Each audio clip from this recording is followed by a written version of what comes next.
Hello everyone, good morning to all of you. Welcome to Logic Pathshala. आज के इस video में हम कवर करेंगे 29 जुलाई के इम्पॉर्टेंट करंट अफेयर्स के क्वेश्चंस। इस वीडियो का जो पीडीएफ है वो आप लोगों को मिलेगा टेलीग्राम ग्रुप से, लिंक आपको दिया गया है डिस्क्रिप्शन बॉक्स में।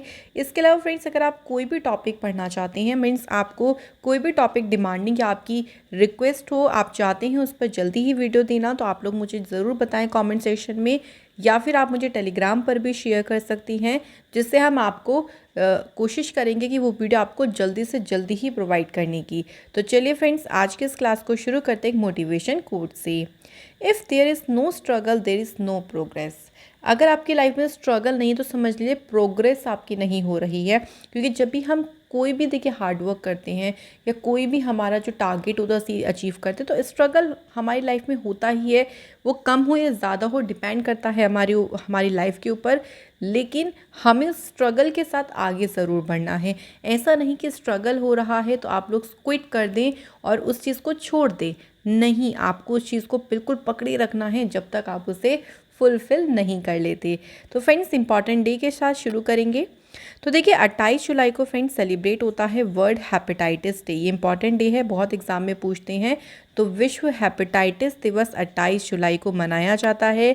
इसकी जो थीम रही है वो ध्यान रखिएगा, bringing hepatitis care closer to you. तो हेपेटाइटिस के बारे में देखिए इस दिन लोगों को अवेयर किया जाता है। 2010 से यानी 2010 से ये जो दिन है वो ऑब्ज़र्व हो रहा है। जो हेपेटाइटिस बी वायरस है उसको डिस्कवर किसने किया था, ये क्वेश्चन बनता है एग्ज़ाम में। डॉक्टर बैरुक ब्लूमबर्ग के द्वारा हेपेटाइटिस बी वायरस को डिस्कवर किया गया था। WHO के अनुसार बांग्लादेश, भूटान, नेपाल, थाईलैंड ने जो है हेपेटाइटिस बी पर कंट्रोल कर लिया, या उसको कह लीजिए अचीव कर लिया कंट्रोल करने पर। The liver disease hepatitis B is caused by DNA virus. There is no vaccine for hepatitis C. जो हेपेटाइटिस सी है इसकी अभी कोई भी वैक्सीन नहीं है, और हेपेटाइटिस सी को एलिमिनेट करने का जो टारगेट रखा है वो 2030 तक का रखा गया है। तो फ्रेंड्स, ये छोटे छोटे पॉइंट्स हैं जो कि हमें सिर्फ ध्यान रखनी है अच्छे से। 29 जुलाई को देखिए सेलिब्रेट किया जाता है इंटरनेशनल टाइगर डे। तो इस दिन देखिए टाइगर्स की जो पॉपुलेशन डिक्लाइन या आप कह लीजिए घटती चली जा रही है, उसकी आबादी घटती जा रही है, उसके बारे में लोगों को जागरूक किया जाता है और उनको कंजर्व करने का प्रयास जो है वो इस दिन के तहत किया जाता है। इस बार जो है 12th international tiger day mark किया गया, इसको सेलिब्रेट किया गया, और इसकी थीम रखी गई India launches project tiger to revive the tiger population. अच्छा फ्रेंड्स, यहाँ पे एक टर्म आया है प्रोजेक्ट टाइगर। तो इसके बारे में मैं आपको थोड़ा सा बता देती हूँ कि जो प्रोजेक्ट टाइगर है ना, इसकी शुरुआत कब हुई थी। 1973 में इसकी शुरुआत हुई थी। फ्रॉम कहाँ से, जिम कॉर्बेट टाइगर, जो जिम कॉर्बेट नेशनल पार्क है उत्तराखंड में, वहाँ से प्रोजेक्ट टाइगर की शुरुआत हुई थी। और उस टाइम पे जो प्राइम मिनिस्टर थी, ये भी ध्यान रखिएगा कौन थी, इंदिरा गांधी जी थी। तो ये इंदिरा गांधी जी के टाइम पर प्रोजेक्ट टाइगर को जो है शुरू किया गया था, और ये एक तरीके का टाइगर कंजर्वेशन प्रोग्राम है जिसको टाइगर को कंजर्व करने के लिए से शुरू किया गया था। तो ये ध्यान रखिएगा। फ्रेंड, चलिए हम कुछ इंपॉर्टेंट और डेज़ को रिवाइज़ करते हैं जो अब तक हमने पढ़े हुए हैं। उनमें से कुछ डेज़ को हम लोग रिवाइज़ कर लेते हैं। 1 जुलाई को नेशनल डॉक्टर्स डे और नेशनल पोस्टल वर्कर डे मनाया गया। 2 जुलाई को मनाया गया वर्ल्ड स्पोर्ट्स जर्नलिस्ट डे। 3 जुलाई को सेलिब्रेट किया गया international plastic bag free day, जिसकी थीम रखी गई global initiative that aims to eliminate the use of single use plastic bags. 5 जुलाई को वर्ल्ड बैडमिंटन डे मनाया गया। 6 जुलाई को बनाया गया वर्ल्ड जूनोसिस डे, और जिसकी थीम है let's break the chain of zoonotic transmission. 11 जुलाई सेलिब्रेट हुआ वर्ल्ड पॉपुलेशन डे। इसकी थीम है A world of 8 billion towards a resilient future for all, harnessing opportunity and ensuring rights and choices for all। 15 जुलाई को मनाया गया world youth skill day, जिसकी theme है transforming youth skills for the future. 17 जुलाई को मनाया गया world day for international justice, और इसकी थीम रही इस बार की achieving social justice through formal employment. तो फ्रेंड्स, ये कुछ इंपॉर्टेंट डे हैं जो कि अभी तक हमने पढ़ी हुई हैं। चलिए क्वेश्चन नंबर फर्स्ट हम लोग देख लेते हैं। फ्रेंड्स, पहला क्वेश्चन है, in which country the largest pink diamond in 300 years, जिसको नाम दिया है Lulo rose has been found. तो अभी हाल ही में 300 वर्षों में लुलो रोज़ नाम का सबसे बड़ा पिंक डायमंड जो है अभी ये खोजा गया है या पाया गया है। ये कौन से देश में इसे पाया गया है? तो ये अभी हाल ही में मिला है अंगोला में। सेंट्रल अफ्रीकन कंट्री है अंगोला, जहाँ पे ये अभी तक का सबसे बड़ा जो है वो पिंक डायमंड यहाँ पर जो है खोजा गया है। It is a 170 carat pink diamond और इसे नाम दिया है द लुलो रोज़। इसका वेट है 34 ग्राम्स का। अंगोला में जो आप कह लीजिए मिनरल्स है ना, अंगोला में मिनरल्स में इसे अंगोला के डायमंड रिच नॉर्थ ईस्ट में जो लुलो माइन है वहाँ पे इसको डिस्कवर किया गया, इसको उसको नाम दिया है द लुलो रोज़। अब बात करते हैं फ्रेंड्स हम लोग अंगोला कंट्री की। तो देखिए अंगोला जो है ये अफ्रीका कॉन्टिनेंट पे लोकेटेड है। यहाँ पे इसकी लोकेशन देख सकते हैं, ये है अंगोला और इसकी कैपिटल जो है वो है लुआंडा। करेंसी है अंगोलन क्वांसा। अब फ्रेंड्स देखिए थोड़ी सी अगर हम अफ्रीका कॉन्टिनेंट की बात करते हैं तो एक खास बात इसकी ये है, यहाँ से जो तीनों पैरेलल लाइन है वो पास होती हैं और ये एक ही ऐसा कॉन्टिनेंट है, यानी ट्रॉपिक ऑफ कैंसर जिसे हम कहते हैं कर्क रेखा, इक्वेटर भूमध्य रेखा और ट्रॉपिक ऑफ कैप्रिकॉर्न यानी मकर रेखा, ये तीनों ही जो पैरेलल लाइन है वो इस कॉन्टिनेंट से पास होती है। यहाँ से प्राइम मेरिडियन लाइन भी पास होती है। जो अफ्रीका है ये सेकंड लार्जेस्ट कॉन्टिनेंट है अगर हम बात करें साइज़ की बात कंपैरिजन में, क्योंकि सबसे बड़ा कॉन्टिनेंट कौन सा है? एशिया है। इसके अलावा देखिए अफ्रीका की थोड़ी सी हम लोग और इम्पॉर्टेंट पॉइंट्स की बात करते हैं। जो यहाँ का सबसे पॉपुलेशन या कह लीजिए पॉपुलस कंट्री है अफ्रीका कॉन्टिनेंट की, वो कौन सी है? वो है नाइजीरिया। सबसे ज़्यादा पॉपुलेशन है यहाँ पे। अफ्रीका जो है ना, अफ्रीका में जो वर्ल्ड की लॉन्गेस्ट रिवर है जिसे हम कहते हैं नाइल, ये कहाँ पे है? अफ्रीका में है। और जो वर्ल्ड का लार्जेस्ट डेजर्ट है सहारा डेजर्ट, ये भी कहाँ है? अफ्रीका कॉन्टिनेंट में ही है। ये वाली बात हो गई। अफ्रीका कॉन्टिनेंट का जो अगर हम बात करते हैं सबसे लार्जेस्ट वाटरफॉल कौन सा है, तो ये ध्यान रखिएगा, ये है फ्रेंड्स विक्टोरिया फॉल। ये हमें याद रखना है। तो ये कुछ इंपॉर्टेंट पॉइंट्स हैं फ्रेंड्स अफ्रीका कॉन्टिनेंट से। अब हम लोग बढ़ते हैं नेक्स्ट क्वेश्चन की तरफ। इंपॉर्टेंट है देखिए ये भी। The International Cricket Council has awarded associate membership status to 3 new countries. Which one is not in the list? अभी हाल ही में देखिए 3 कंट्री को एसोसिएट जो मेंबरशिप है इसका दर्जा मिला है आईसीसी में। इनमें से वो कौन सी नहीं है? तो नहीं है में जो नाम आएगा वो है मोरक्को। इसके अलावा जो उज्बेकिस्तान, कंबोडिया और जो ये है ना कोट डी इवोर, ये आइवरी कोस्ट इसको इंग्लिश में बोलते हैं, ये इसका फ्रेंच नाम है। ध्यान रखिएगा एग्ज़ाम में इस तरीके से लिखा आ सकता है, इसलिए मैंने यहाँ पे ये नाम लिखा हुआ है। तो इन तीनों कंट्री को अभी जो है आईसीसी में न्यू मेंबर के तौर पर इंक्लूड किया गया है। अब आईसीसी में जो है वो अगर हम टोटल मेंबर्स की बात करते हैं कितने हो गए हैं? 108 हो गए हैं, जिसमें 96 जो हैं वो एसोसिएट कंट्रीज़ हैं आईसीसी की। आईसीसी की बात करते हैं, फुल फॉर्म है इसकी इंटरनेशनल क्रिकेट काउंसिल। ये पूरे वर्ल्ड में क्रिकेट मैचेस को रेगुलेट करता है। इसकी स्टेब्लिशमेंट हुई 15 जून 1909। हेडक्वार्टर है इसका दुबई में। प्रेसिडेंट है ग्रेग बार्कले जो कि है न्यूजीलैंड कंट्री से और इसके सीईओ हैं जियोफ एलार्डिस। अगला क्वेश्चन देखिए। क्वेश्चन है friends, monkey pox virus has been found for the first time isolated in India by the national institute of virology in dash. तो मंकी पॉक्स वायरस को भारत में पहली बार नेशनल इंस्टीट्यूट ऑफ वायरोलॉजी द्वारा कहाँ पर मतलब अलग किया गया है? तो सही आंसर हो जाएगा Pune is the correct answer. देखिए जो NIV यानी जो नेशनल इंस्टीट्यूट ऑफ वायरोलॉजी है, ये Indian council for medical research के अंडर में ही काम करता है।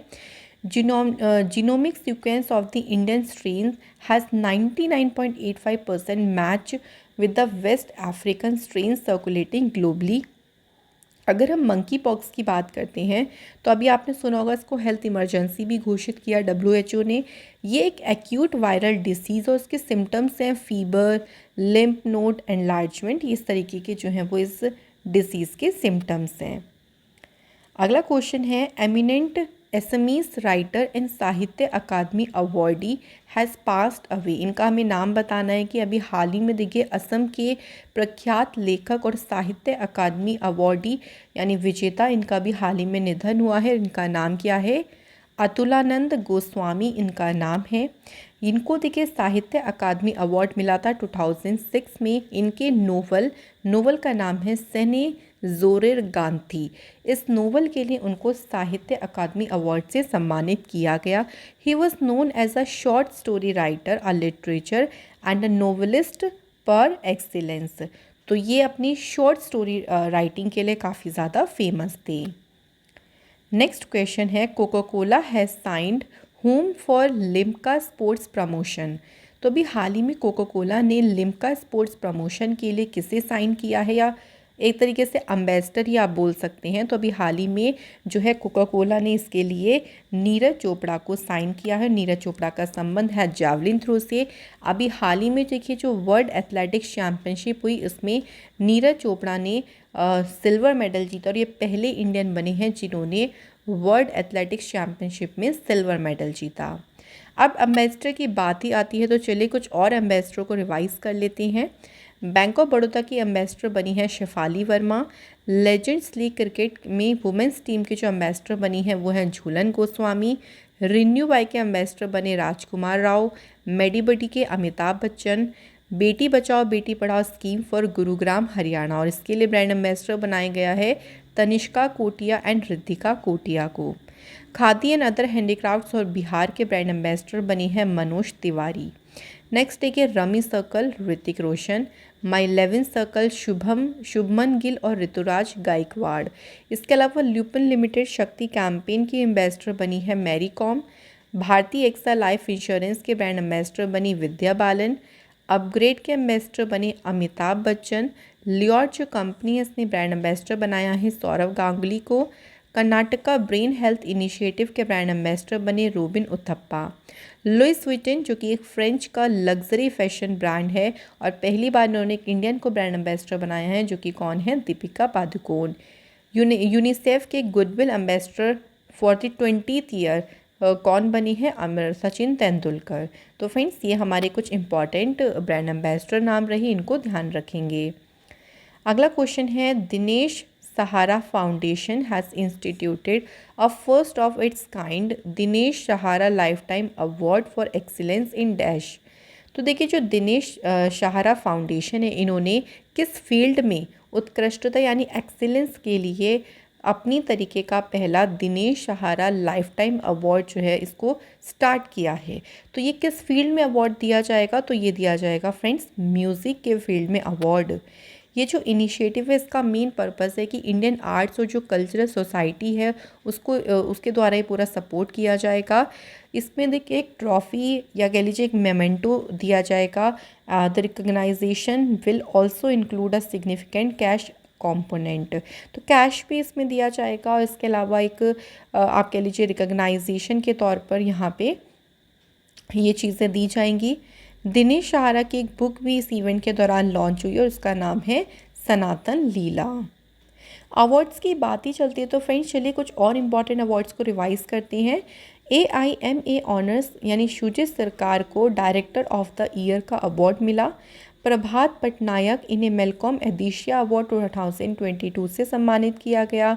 नेक्स्ट है EY entrepreneur of the year award 2021, ये मिला फाल्गुनी नायर को। पहला लता दीनानाथ मंगेशकर अवार्ड से सम्मानित किया गया है प्राइम मिनिस्टर नरेंद्र मोदी जी को। इसके अलावा 56 जो ज्ञानपीठ पुरस्कार है ये किसे मिला है? असम के पोएट नीलमणि फुकन को 56 ज्ञानपीठ पुरस्कार से सम्मानित किया गया। नेक्स्ट क्वेश्चन है friends, PV Sindhu and dash have been named India's flag bearer for the Commonwealth Games 2022।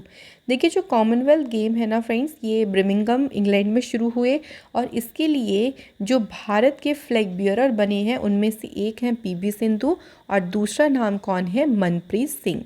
जो मनप्रीत सिंह है ना ये हॉकी टीम के कैप्टन हैं, इंडियन की मेंस हॉकी टीम के कैप्टन हैं, और PV सिंधु इन दोनों को भारत का ध्वजवाहक जो है इसके लिए नामित किया है।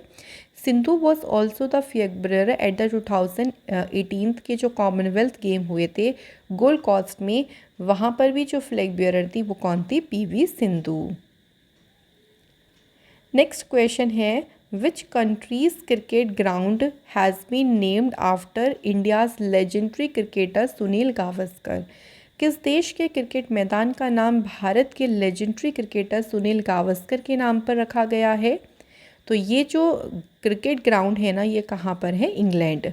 तो इंग्लैंड के क्रिकेट ग्राउंड का नाम जो है वो सुनील गावस्कर जी के नाम पर रखा गया है। और यहाँ पे आप यहाँ अगर हम बात करें, देखिए सुनील गावस्कर जी का जो कंट्रीब्यूशन रहा है इंडियन क्रिकेट को अपलिफ्ट करने में, एक ऊंचाई तक पहुँचाने में, उसी को एक्नॉलेज करने के लिए जो क्रिकेट स्टेडियम है इसका नाम उनके नाम पर रखा गया। There has been a ground already जिसका नाम है Gavaskar in a Kentucky area of the US.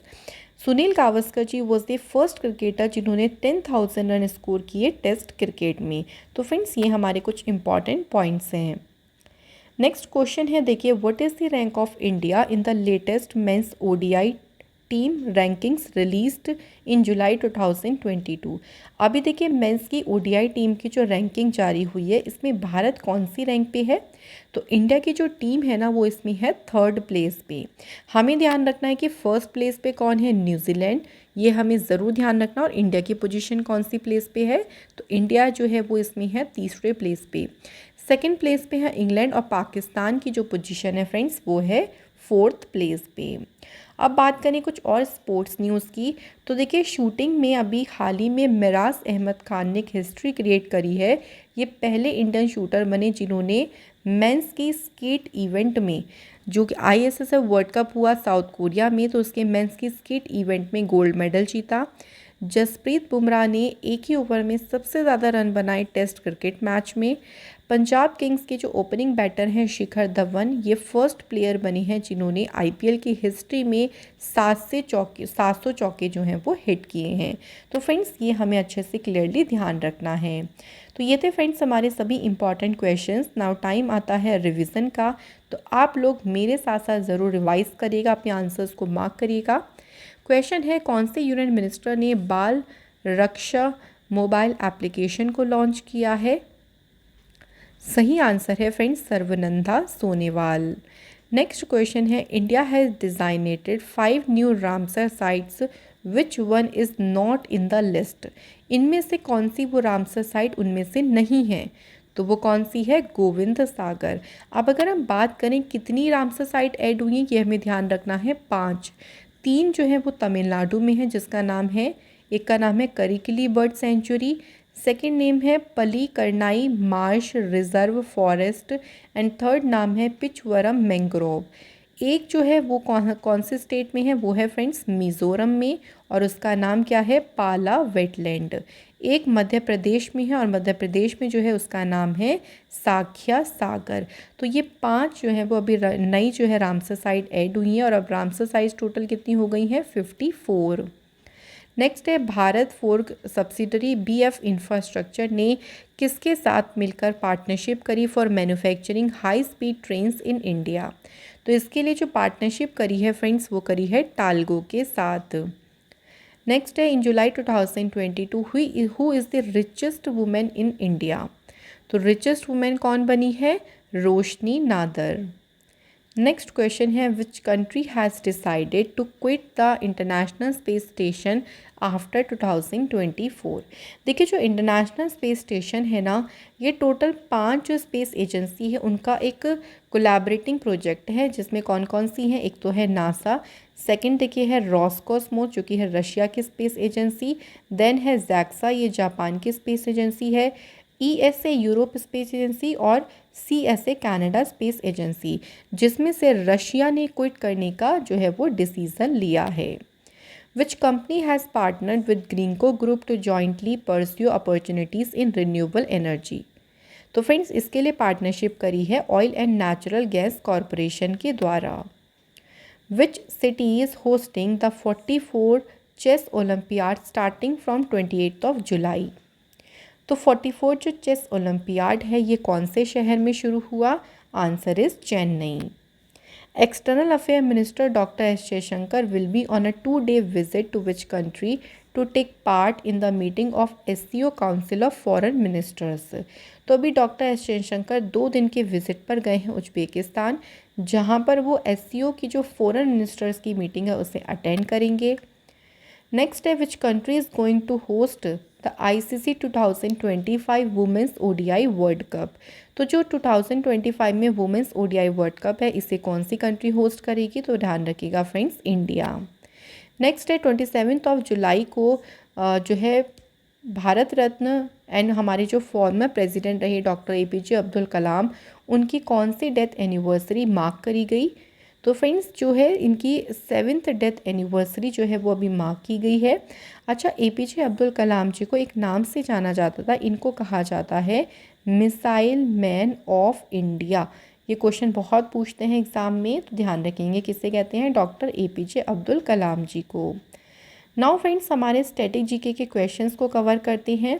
तो आज हम करेंगे कुछ फेमस बुक्स।